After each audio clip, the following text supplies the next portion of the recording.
السلام علیکم ورحمۃ اللہ وبرکاتہ۔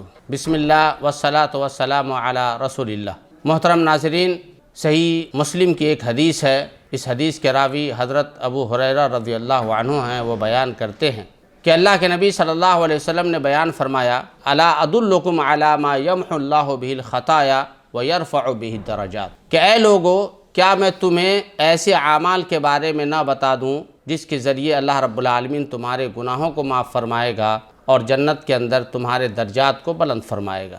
قالوا بلا یا رسول اللہ، صحابہ کرام نے کہا کیوں نہیں اللہ کے رسول۔ اللہ کے نبی صلی اللہ علیہ وسلم نے بیان فرمایا، اسباغ الوضوء علی المکارہ، کہ تکلیف کے وقت اچھی طرح وضو کرنا یہ ایسا عمل ہے جس کی وجہ سے اللہ رب العالمین انسان کے گناہوں کو معاف فرماتا ہے اور درجات کو بلند فرماتا ہے۔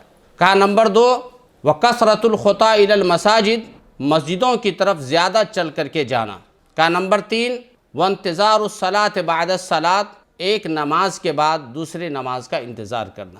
یعنی کہ یہ تینوں ایسے اعمال ہیں کہ صرف ان کو کرنے کی وجہ سے اللہ رب العالمین ان کو اتنا بڑا مقام اور اتنا بڑا مرتبہ عطا فرماتا ہے کہ اگر کوئی شخص تکلیف کے وقت، یعنی کہ جاڑے کا موسم ہے، پانی ٹھنڈا ہے، ایسے وقت میں اگر انسان اچھی طرح سے وضو کرے، اعضائے وضو کو اچھی طرح سے دھوئے، تو صرف اس دھونے کی وجہ سے، اچھی طرح وضو کرنے کی وجہ سے اللہ رب العالمین ان کو یہ مقام اور مرتبہ عطا کرے گا۔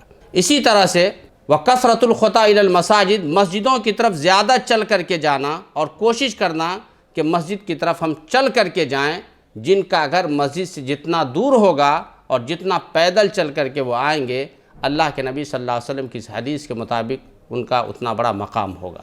اسی طرح سے نماز پڑھنا ایک بہت بڑی نیکی ہے، لیکن ایک نماز کے بعد دوسری نماز کا انتظار کرنا، ظہر کی نماز پڑھ لیے، پھر اس انتظار میں رہنا کہ عصر کا وقت ہوگا تو ہم عصر کی نماز پڑھیں گے، صرف اس انتظار کی وجہ سے اللہ رب العالمین ان کو اتنا بڑا مقام عطا فرمائے گا۔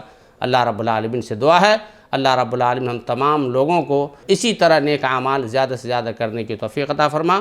والسلام علیکم ورحمۃ اللہ وبرکاتہ۔